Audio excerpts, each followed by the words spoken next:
அனைவருக்கும் வணக்கம். மிதுன ராசினியர்களுக்கு நிகழ இருக்கும் மார்ச் மாதம் 2ஆம் தேதி முதல் 8ஆம் தேதி வரையுள்ள அடுத்த 7 நாட்கள் சொந்தங்களின் புரணி பேச்சால் அதிசயத்தக்க வெற்றி கிடைக்கக்கூடிய ஒரு வாரமாக தான் இந்த அடுத்த 7 நாட்கள் அமைஞ்சிருக்குது. அந்த வகையில மிதுன ராசினியர்களுக்கு என்ன மாதிரியான நன்மைகள் எல்லாம் ஏற்பட இருக்கு, கிரக நிலைகளின் ரீதியாக அமையிருக்கும் சாதகங்கள் என்ன, பாதகங்கள் என்ன, மேலும் என்ன மாதிரியான முன்னேற்றங்கள் எல்லாம் உங்களுடைய வாழ்வில் ஏற்பட இருக்கு, குறிப்பா இத்தருணங்கள்ல கிரகங்களுடைய சஞ்சார நிலைகள் என்ன என்று பார்க்கும்போது ரிஷபத்தில் குரு பகவானும், மிதுனத்தில் செவ்வாய் வக்ர நிவர்த்தி பெற்றும், கன்னி ராசியில் கேது, கும்பராசியில் சூரியனும் சனி பகவானும், மீனத்தில் சுக்கிரன், ராகு, புதன் ஆகிய கிரகங்கள் இணைந்து சஞ்சரிக்கிறாங்க. இந்த கிரகங்களுடைய சஞ்சார நிலைகளின் காரணமாக மிதுன ராசினியர்களுடைய வாழ்வில் குடும்ப சூழ்நிலை ரீதியாக உத்தியோகம், தொழில், வியாபாரம், கலைத்துறை, அரசியல் துறை, மாணவ மாணவிகள், விவசாய துறையினர், பெண்மணிகள் என அனைவருக்குமே என்ன மாதிரியான நன்மைகள் எல்லாம் ஏற்பட இருக்கு என்பது குறித்தான முழுமையான பதிவு தான் இந்த வீடியோல விரிவா பார்க்க போகிறோம். அந்த வகையில மிதுன ராசியை சேர்ந்த மிருகசிரீஷம் 3ஆம் பாதம் முதல் திருவாதிரை, புனர்பூசம் 3ஆம் பாதம் வரை உள்ள நட்சத்திரக்காரர்களுக்கு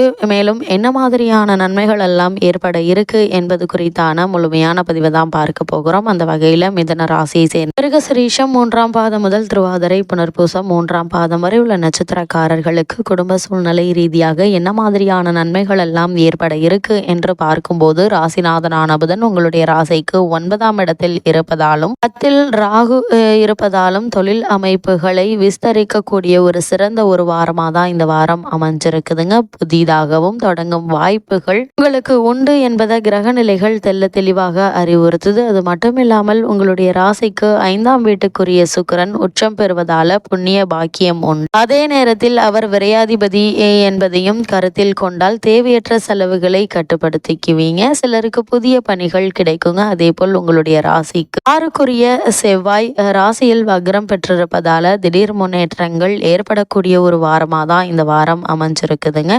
கடன் சுமை குறையுங்க. நண்பர்கள் மூலம் வரும் தகவல்கள் உற்சாகமாக இருக்கும். அது மட்டும் இல்லாமல் வெளிநாடுகளில் என்று பணிபுரிய வேண்டும் என்ற விருப்பம் இருந்துச்சு அப்படின்னா அதற்கான முயற்சிகளை தற்போது நீங்கள் தாராளமாக மேற்கொள்ளலாங்க. சிறு முயற்சியிலேயே உங்களுக்கு வெற்றி கிடைப்பதற்கான சாத்தியக்கூறுகள் அதிகம் இருக்குதுங்க. அதே போல மிதுன ராசினியர்களை பொறுத்த வரைக்கும் ராசிக்குள் செவ்வாய் இருப்பதால் அடிக்கடி உணர்ச்சி வசப்படுவீங்க. வார்த்தைகளை அளந்து பேச வேண்டுங்க. தேவையில்லாத சுடுச்சொல் வார்த்தைகளால் அவஸ்தைப்படுவீங்க. அவசர முடிவுகளை தவிர்க்க வேண்டுங்க. அதே போல் உங்களுடைய ராசிக்கு 4ஆம் இடத்தில் கேது இருப்பதால தாயாருடைய உடல்நிலையில கவனமாக இருங்க. சிறு உடல் உபாதை என்றாலும் கூட உடனே மருத்துவரிடம் அணுகி அதற்கான சிகிச்சை எடுத்துக்கொள்வது நல்லது. கணவன் மனைவிக்குள் உரசல்கள் ஏற்படலாம். வாகனத்தில் செல்லும் பொழுது எச்சரிக்கையோடு செல்ல வேண்டுங்க. தந்தையுடன் வாக்குவாதங்களை தவிர்க்க வேண்டும். காரணம், உங்களுடைய ராசிக்கு 9ல் சனி பகவான் ஆட்சியில் இருக்கிறாரு. அவரோடு சூரியனும் இணைந்திருக்கிறாரு என்பதை மறந்துவிட வேண்டாம் என்பதை கிரக நிலைகள் அறிவுறுத்துது. மிதுன ராசினியர்களை பொறுத்த வரைக்கும் உங்களுடைய ராசிக்கு விரயஸ்தானத்தில் குரு பகவான் சஞ்சரிக்கும் நிலையில சுக்கிரனும் உங்களுக்கு அனுகூலமாக அமைஞ்சிருக்கிறாருங்க. சுக்கிரன் உங்களுடைய ராசிக்கு விரயஸ்தானத்தில் நிலை கொண்டிருக்கிறாரு. சுகஸ்தானத்தில் கேது அமர்ந்திருக்கிறாரு. இதனால் வரவை விட செலவுகளே அதிகமாக இருக்குங்க. எந்த செலவையும் தவிர்க்க முடியாது. குடும்ப பிரச்சனைகள் மன அமைதியை பாதிக்கும். உங்களுடைய ராசிக்கு சுகஸ்தானத்தில் வலம் வரும் கேதுவினுடைய நிலையினால நெருங்கிய உறவினர்களுக்குள் ஒற்றுமை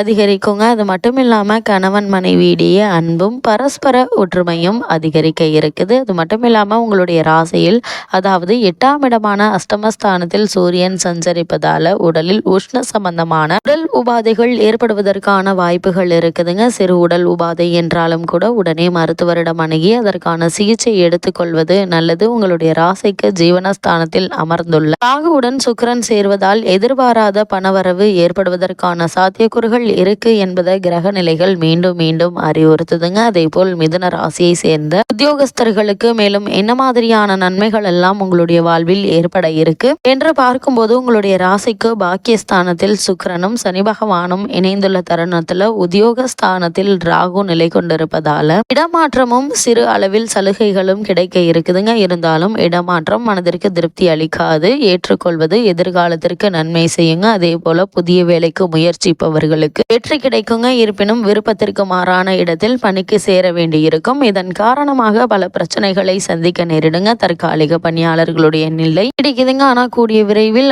உங்களுக்கு உத்தியோகத்தில் பணி நிரந்தரம் செய்யப்படுவதற்கான வாய்ப்புகள் இருக்கு என்பதையும் தெளிவுபடுத்துது. மிதுன ராசி சேர்ந்த தொழில் மற்றும் வியாபாரம் செய்பவர்களுக்கு இந்த மார்ச் மாதம் 2ஆம் தேதி முதல் 8ஆம் தேதி வரை உள்ள அடுத்த 7 நாட்கள் மேலும் என்ன மாதிரியான நன்மைகள் எல்லாம் ஏற்பட இருக்கு என்று பார்க்கும்போது, உங்களுடைய ராசிக்கு சனி பகவான் ஆட்சி பீடம் பெற்று சுக்கிரனுடன் இணைந்து நிற்பதால சந்தை நிலவரம் சாதகமாக இருக்குங்க. நியாயமற்ற போட்டிகளை முறியடித்து லாபம் காண இருக்கீங்க. அது மட்டும் இல்லாம உற்பத்தியை அளவோடு அதிகரிக்கலாங்க. உங்களுடைய ராசிக்கு தனஸ்தானத்தில் செவ்வாய் நீச்சம் பெற்று வக்ரகதியில் சஞ்சரிக்கிறாரு. குருவும் விரயஸ்தானத்தில் அமர்ந்திருக்கிறாருங்க. உற்பத்தியை அளவோடு அதிகரித்து கொள்ளலாம். இருப்பினும் கடனுக்கு சரக்குகள் அனுப்புவதை கண்டிப்பாக குறைத்து கொள்ளுங்க. கிரக நிலைகளின்படி முன்பணம் பெற்று கொண்ட பிறகே சரக்குகளை அனுப்புவது நல்லது. புதிய முதலீடுகளை தவிர்க்க வேண்டும் என்பதை கிரக நிலைகள் மீண்டும் மீண்டும் அறிவுறுத்துது. அதே போல் மிதுன ராசியை சேர்ந்த கலைத்துறையினருக்கு அடுத்த 7 நாள் மேலும் என்ன மாதிரியான நன்மைகள் எல்லாம் ஏற்பட இருக்கு என்று பார்க்கும்போது, கலைத்துறைக்கு தொடர்புள்ள கிரகங்கள் அனைத்தும் ஓரளவே சாதகமாக இருக்குதுங்க. வருமானம் ஏற்றத்தாழ்வின்றி ஒரே சீராக இருக்குங்க. தற்போது நடைபெற்று வரும் தசாபுக்திகள் உங்களுக்கு ஆதரவாக இருக்கும் பட்சத்தில் கலைத்துறையில் நல்ல ஒரு முன்னேற்றம்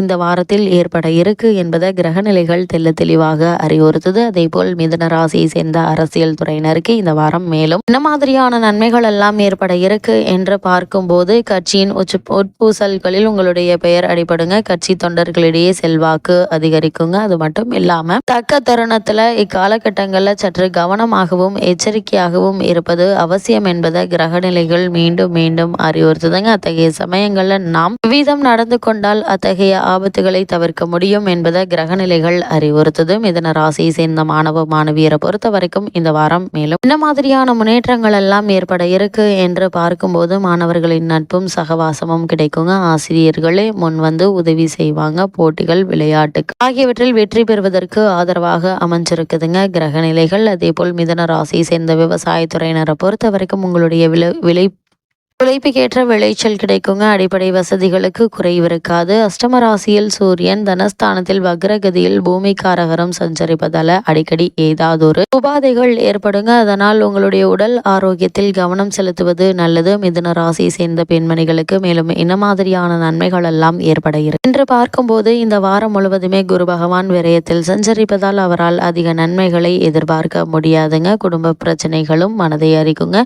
குழந்தைகளுடைய எதிர்காலம் பற்றிய கவலை சோர்வை ஏற்படுத்தும். வேலைக்கு முயற்சித்து வரும் மங்கையருக்கு ஏற்பட்டு வந்த தடங்கல்கள் தாமதங்கள் நீங்கி ஒரு சிறு முயற்சியிலேயே நல்ல ஒரு வேலை அமைவதற்கான வாய்ப்புகள் அதிகம் இருக்கு என்பதை கிரகநிலைகள் அறிவுறுத்துது. மிதுன ராசினியர்களுக்கு கிரகநிலைகளின் ரீதியாக கூறப்படும் பரிகாரம் என்ன என்று பார்க்கும்போது, தினமும் ஒரு தசகம் ஸ்ரீமத் நாராயணியம் படித்து வந்தால் போதுங்க. எண்ணற்ற நன்மைகள் உங்களுடைய வாழ்வில் ஏற்படும்.